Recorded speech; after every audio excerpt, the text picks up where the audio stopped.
Today I need you to embrace what comes hard. Today I need you to accept the challenge. Today I need you to fall in love with the process.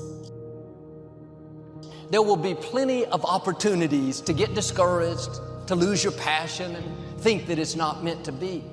But if you're going to reach your destiny, you have to have a made-up mind.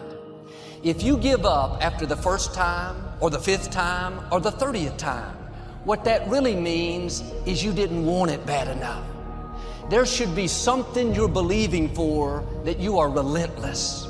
You are not moved by how impossible it looks. You're not discouraged by how long it's taking. You don't give up because people told you no. Your attitude is, if I have to believe my whole life, I am not going to stop believing. I am not going to take no for an answer. I'm not going to settle for mediocrity. I'm going to keep pursuing what was in my heart. And ask ourselves, what do I really want? What do I really want? And write it down. Writing causes thinking. Thinking creates an image. And you get these images going, you're building a vision in your mind. It's the visionaries that's changed the world. Think of that. But what keeps that competitive edge, what keeps you on top, is the ability to think and prepare mentally over and over and over again. The body has limitations, the mind does not. We focus so much on what goes on from the neck down that we forget it all starts from here.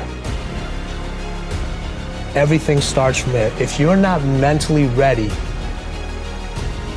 you're never really physically prepared. And that's where the preparation starts.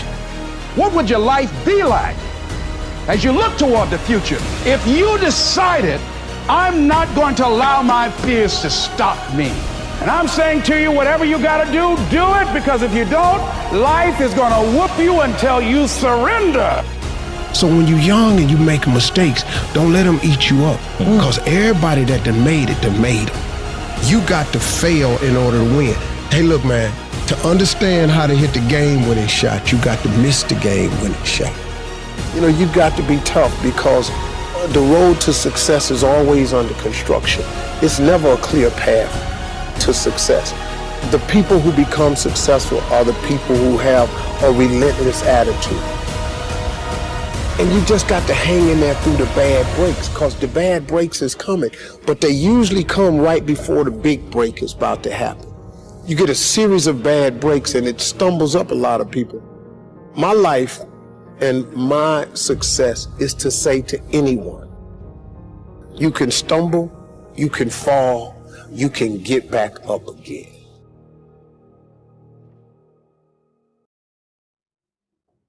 No matter what you face, no matter how bad it is going to be, when there is a challenge, and by a challenge I mean anything in life, any challenge, anything that you're facing, the only way to overcome the challenges that you face is to start walking. Take that step every day, no matter what you are facing. Get up and start walking. I have the ability to see the end before the beginning even begins. And what that means is I know that to get to the very end, I can see it right now. So before I went to Buds and I was losing all this weight and shit, I saw myself walking across the stage at 191 pounds. That's what I had to get to get into the door. I saw myself 6 months, a year later, whatever it's going to take me to do it. I saw myself walking across that stage, getting that certificate of graduation from Buds. And I was able to be there at 300 pounds. And that feeling that I was nowhere near that feeling, I was able to put myself there 1,000,000 times every day. And that feeling of like, my God, that is going to feel amazing. That's what made me suffer. That's what allowed the pain to be real and say, this is worth it. I want to feel for this next 18 months. It took me 18 months to finally become a Navy SEAL, to finally, just get through buds. 18 months, it's 6 months. It took me 18. That's what woke me up every morning was, I'm gonna put myself through this much pain and suffering for a few seconds. That's all it is. A few seconds of joy. And it's so worth it, man. That's what people don't get. So I'm able to put myself at the finish line, even though I have no finish line, but at the finish line of an event before I even start to say, how are you gonna feel at the end of this? Visualizing is my biggest tool of life. That's why I've been able to put myself in cold water, put myself in a 100-mile race millions of times before I've done it. And I'm able to go through the race and see how I'm going to feel at mile 50, almost to the exact feeling. Right. So when it comes up, it's no surprise. It's no surprise. I've already done this a million times. I recommended the last time I was here, the little book, Richest Man in Babylon, and I said, I've lectured now to over 3 million people. Guess how many have actually gone and got this little book? Answer, very few. My best guess is 10%. Such an easy thing to do. This little book, number one, is easy to find. Number two, it's easy to buy. The most you can pay for it, $6, $7, $8. You can borrow that from your kids. But if it's easy to find and easy to buy, and if it's easy to read, why wouldn't everybody go get it? We don't know. I don't know. Nobody knows. Here's how profound it is. Some do and some don't. Now here's the numbers. About 10% do. We don't know the mystery of that. And I'm telling you, 10 years from now, those numbers will still be the same. The numbers don't change. Only the faces change. I used to belong to the 90% who couldn't be bothered even if it was easy. How many people have a library card? Answer, 3%. 97% couldn't be bothered. Guy specializes in happy hour, but he doesn't have a card. And now readily and quickly blames the government and blames his company and blames the pay scale. Here's my advice to you today. Walk away from the 97%. Don't talk like they talk. Don't go where they go. Don't act like they act. Don't specialize in what they specialize in. Throw away the blame list they cling to. You got to be consciously conscious today, because your environment can hypnotize, mesmerize, and paralyze you. The other thing is, take full responsibility for your life. Oscar Wilde once said, responsibility is what we expect from somebody else. This is very true. Most people dread accepting responsibility. That's just a fact of life, and we can see it in operation every day. We can see ourselves getting hot under the collar when the dentist keeps us waiting, and we're sitting there reading old magazines when our appointment was 30 minutes ago. And we don't stop to think that we forgot to mail in this month's mortgage payment. We can see ourselves growing angrier and angrier because a business contact is supposed to call at noon, and here it is almost 2 o'clock, and the phone still refuses to ring. But we don't stop to think about the calls we ourselves have forgotten to return while we've been so busy fuming.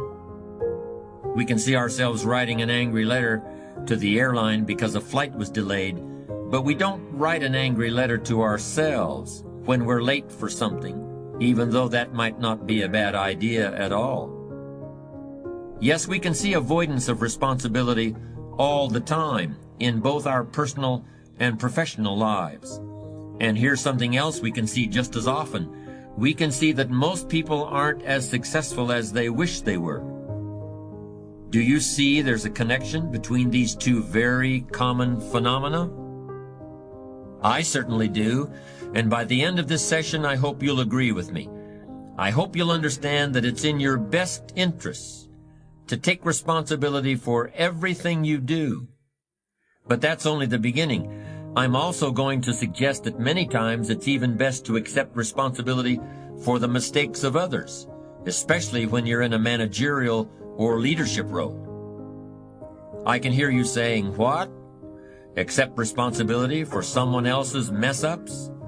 Why would I want to do something like that? Well, that's a fair enough question, and over the next few minutes, I'll try to answer it. One of my weak points in my personal life is I don't like technical stuff. So even though I have to be on Twitter and Instagram and Facebook, I don't care for that. So guess what? I find somebody who loves to do that. You know, I find somebody who has a strength where I will have a weakness, and I partner with them. All you're trying to do is get to the goal. No one gets there by themselves. Everybody needs help. Now, when you know what you got going for you, be confident, not cocky. Managing your strengths, knowing what they are, and don't let nobody talk you out of it.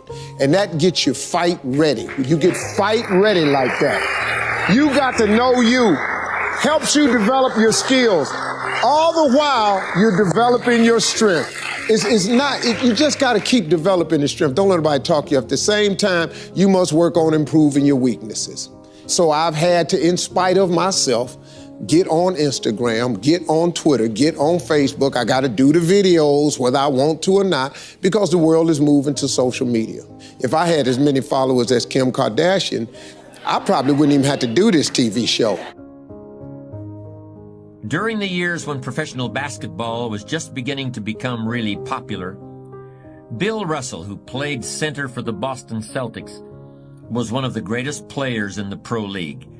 He was especially known for his rebounding and his defensive skills. But like a lot of very tall centers, Russell was never much of a free throw shooter. His free throw percentage was quite a bit below average, in fact. But this low percentage didn't really give a clear picture of Russell's ability as an athlete. And in one game, he gave a very convincing demonstration of this. It was the final game of a championship series between Boston and the Los Angeles Lakers. With about 12 seconds left to play, the Lakers were behind by 1 point, and Boston had the ball. It was obvious that the Lakers would have to foul one of Boston's players in order to get the ball back. And they chose to foul Bill Russell. This was a perfectly logical choice, since statistically, Russell was the worst free throw shooter on the court at that moment. If he missed the shot, the Lakers would probably get the ball back, and they'd still have enough time to try to win the game. But if Russell made his first free throw, the Lakers' chances would be seriously diminished, and if he made both shots, the game would essentially be over. Bill Russell had a very peculiar style of shooting free throws. Today, no self-respecting basketball player anywhere in America would attempt it. Aside from the question of whether it's an effective way to shoot a basket, it just looked too ridiculous. Whenever he had to shoot a free throw, the 6'11" Russell would start off holding the ball in both hands about waist high. Then he'd squat down, and as he straightened up, he'd let go of the ball. It looked like he was trying to throw a bucket of dirt over a wall. But regardless of how he looked, as soon as Bill Russell was fouled, he knew the Celtics were going to win the game. He was absolutely certain of it. Because in a situation like this, statistics and percentages mean nothing. There was a much more important factor at work. Something that no one has found a way to express in numbers and decimal points. Simply put, Bill Russell was a player who wanted to take responsibility for the success or failure of his team. He wanted the weight on his shoulders in a situation like this. No possibility for excuses, no possibility of blaming anyone else if the game was lost, no second guessing. Bill Russell wanted the ball in his own hands and nobody else's. And like magic, even if he'd missed every free throw he'd ever shot in his life before this, he knew he was going to make this one. And that is exactly what happened. That is what virtually always happens when a man or woman accepts responsibility eagerly and with confidence.